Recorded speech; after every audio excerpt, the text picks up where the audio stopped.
আজকের আমাদের মূল আলোচনার বিষয় কি?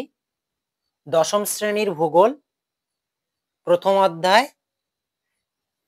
হিমবাহের সঞ্চয় কার্যের ফলে সৃষ্ট ভূমিরূপগুলির চিত্র সহ আলোচনা করো।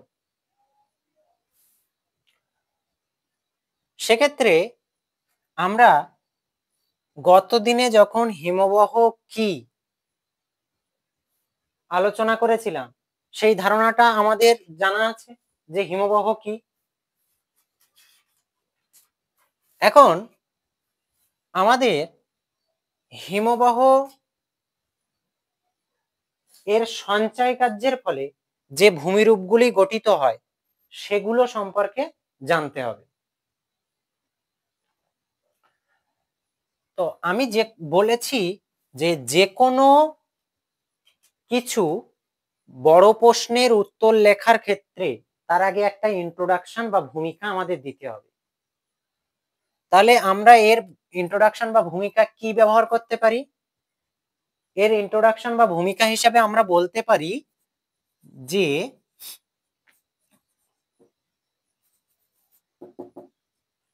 উচ্চ অক্ষাংশের মহাদেশগুলিতে বা দেশগুলিতে বা পার্বত্য শীর্ষে অধিক শীতলতার কারণে জমে থাকা বরফের চাই বা স্তূপ যখন মাধ্যাকর্ষণ শক্তির টানের প্রভাবে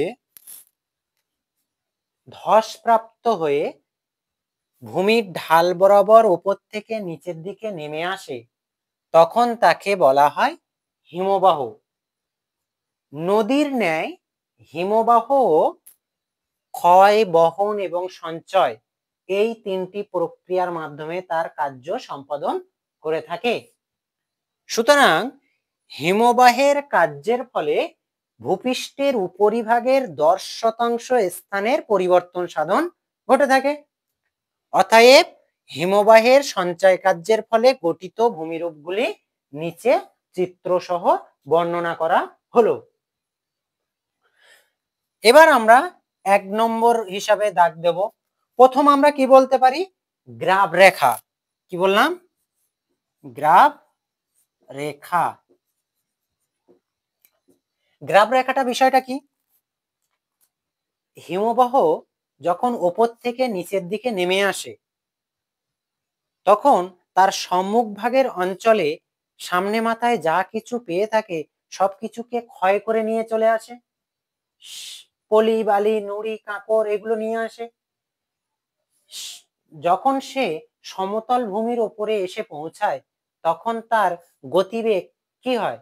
হ্রাস পায়।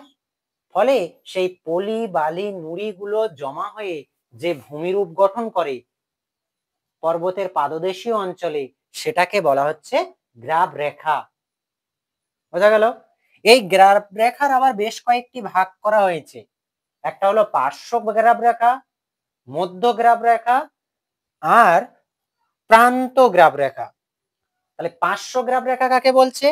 হিমবাহ বাহিত পলি, বালি, নুড়ি, কাঁকড় যখন হিমবাহের 2 পার্শ্ববর্তী অঞ্চলে জমা হয়ে ভূমিরূপ গঠন করে তখন সেটাকে বলা হচ্ছে পার্শ্ব গ্রাব রেখা। বোঝা গেল?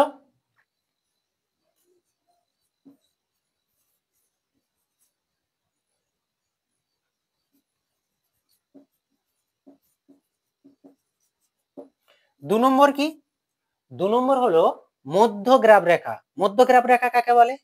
হিমবাহ বাহিত পলি, বালি, নুড়ি, কাঁকড় যখন হিমবাহ খাদের ঠিক মধ্যবর্তী অঞ্চলে সঞ্চয় ঘটে ভূমিরূপ গঠন করে তখন সেটাকে বলা হচ্ছে মধ্য গ্রাব রেখা।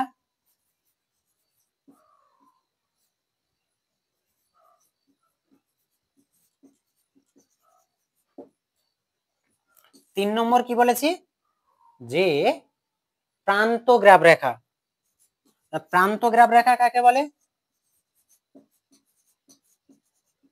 হিমবাহ বাহিত পলি, বালি, নুড়ি, কাঁকড় যখন হিমবাহের একেবারে শেষ প্রান্তে এসে জমা হয়, ঠিক আছে, বা তলদেশীয় অঞ্চলে জমা হয় তখন সেটাকে বলা হচ্ছে প্রান্ত গ্রাবরেখা। বোঝা গেল? এবার আমরা আলোচনা করব যে 2 নম্বর ভূমিরূপ ড্রামলিন। কি বললাম? ড্রামলিন। তাহলে হিমবাহের সঞ্চয় কার্যের ফলে যখন পলি, বালি, নুড়ি, কাঁকর এই সমস্ত উপাদানগুলি জমা হয়ে উল্টানো নৌকা মতো বা উল্টানো চামচের মতো আকৃতি বিশিষ্ট ভূমিরূপ গঠন করে, তখন সেই ধরনের ভূমিরূপকে বলা হয় ড্রামলিন। বোঝা গেল? এই ড্রামলিন দেখতে এমন হয় যে মনে করা হয় যে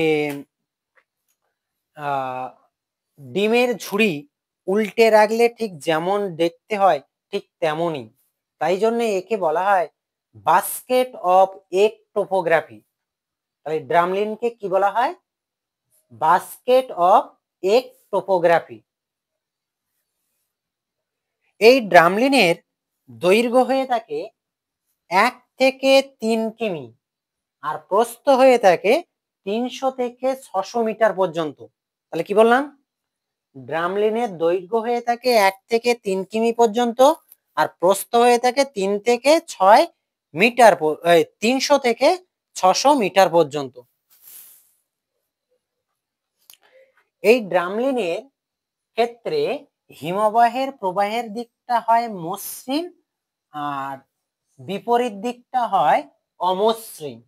তাহলে ড্রামলিনের ক্ষেত্রে আমরা কি দেখতে পাবো? হিমবাহ যে দিকটা প্রবাহিত হয়ে আসছে সেই দিকটা অবঘর্ষণ প্রক্রিয়ার মাধ্যমে কি হয়ে যায়? মসৃণ হয়। আর ঠিক তার বিপরীত দিকটা কি হয়? উৎপাটন প্রক্রিয়ার মাধ্যমে অমসৃণ প্রকৃতির হয়ে যায়। বোঝা গেছে? তাহলে আমাদের মূলত হিমবাহের সঞ্চয় কার্যের ফলে এই দুটি ভূমিরূপই গঠিত হতে দেখতে পাওয়া যায়। ওকে, এই ছিল আমাদের হিমবাহের সঞ্চয় কার্যের ফলে সৃষ্ট ভূমিরূপ।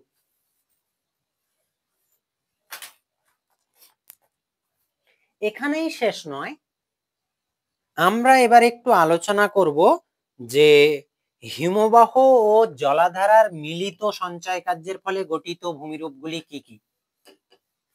কি বললাম? হিমবাহ ও জলাধারার মিলিত সঞ্চয় কার্যের ফলে গঠিত ভূমিরূপগুলি কি কি।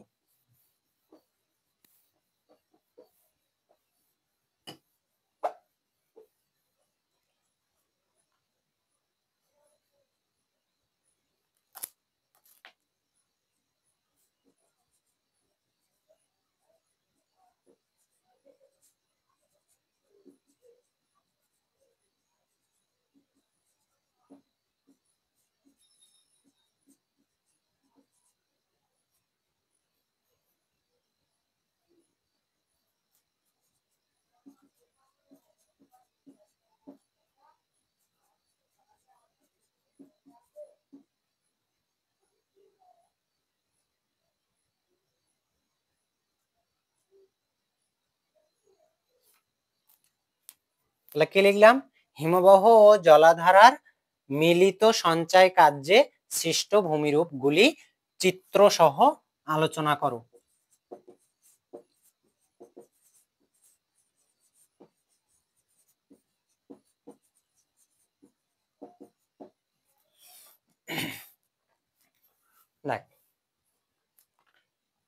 হিমবাহ ও জলাধারা বলতে কি বোঝানো হয়েছে? হিমবাহ ও নদীর মিলিত সঞ্চয় কার্যের ফলে গঠিত ভূমিরূপগুলিকে বলা হচ্ছে। ঠিক আছে? তো সেক্ষেত্রে আমরা প্রথম যে ভূমিরূপ আমরা ভূমিকা আলোচনা করব। ভূমিকার ক্ষেত্রে আমরা কি বলতে পারি? যে হিমরেখার নিচে যেখানে হিমবাহ গলে জলে পরিণত হয় এবং সেই জল জমা হয়ে কি করে? একটা জলধারা গঠন করে। আর এই হিমবাহ এবং জলধারার মিলিত সঞ্চয় কার্যের ফলে যে ভূমিরূপ গঠিত হয় তাকে বলা হয় হিমবাহ ও জলাধারার একত্র সঞ্চয় কার্যের ফলে গঠিত ভূমিরূপ। সুতরাং হিমবাহ ও জলাধারার সঞ্চয় কার্যের ফলে সৃষ্ট ভূমিরূপগুলিকে নিম্নে চিত্রসহ বর্ণনা করা হলো। 1 নম্বর আমরা কি দিতে পারি? 1 নম্বর আমরা বলবো বহিঃবিধৌত সমভূমি। কি? বহিঃবিধৌত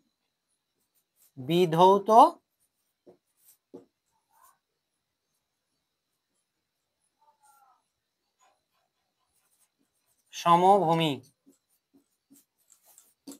এই বহিঃবিধৌত সমভূমিটা কি? হিমবাহ যখন একেবারে প্রান্তভাগে এসে পৌঁছায়, অর্থাৎ শেষ অংশে এসে পৌঁছায়, ঠিক আছে, সেই জায়গায় তোমার হিমবাহ গলে জলে পরিণত হয়।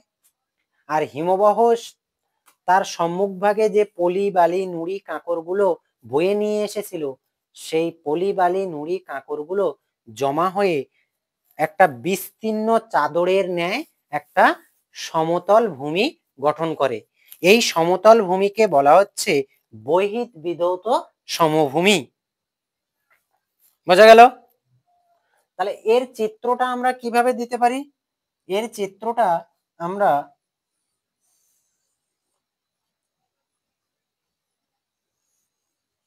এরকম ভাবে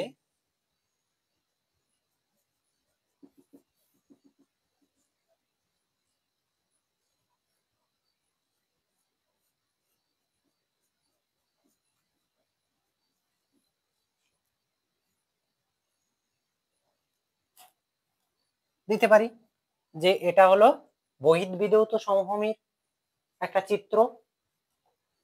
এরপরে আসছে কি কেটেল, 2 নম্বর হলো কেটেল ও কেটেল হ্রদ।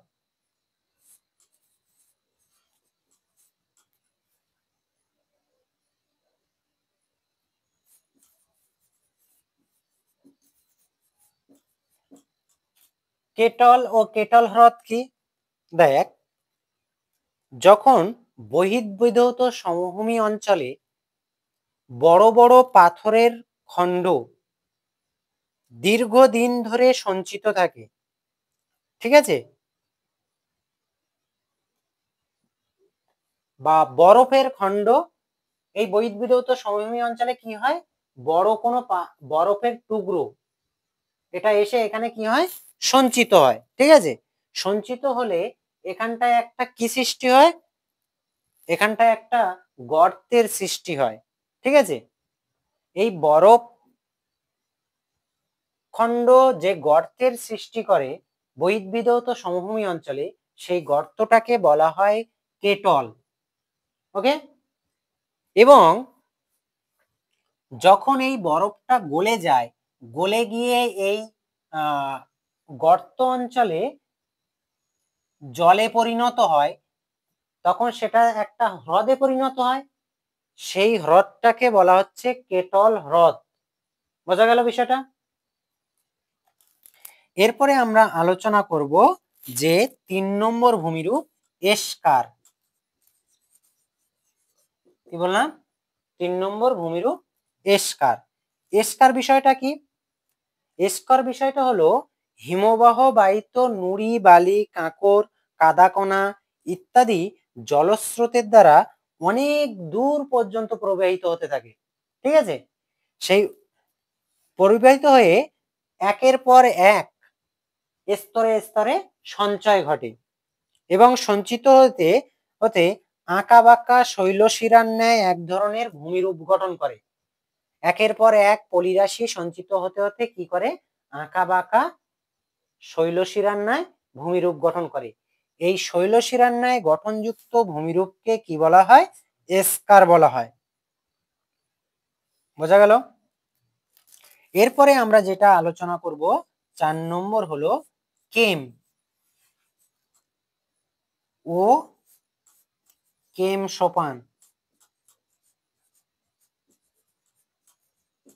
কেম ও কেম সোপান কি?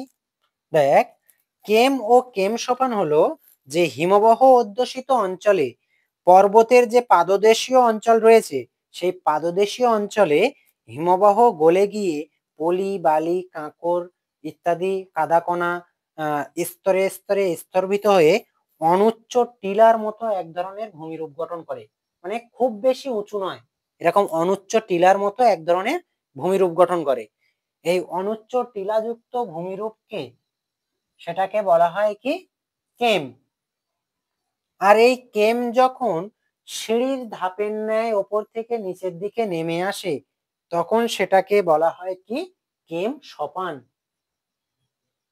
তাহলে কেম যখন উপরিভাগ থেকে নিচের দিকে সিঁড়ির ধাপের ন্যায় নেমে আসে তখন তাকে বলা হয় কেম সোপান বা ধাপ। সোপান কথার অর্থ হলো ধাপ।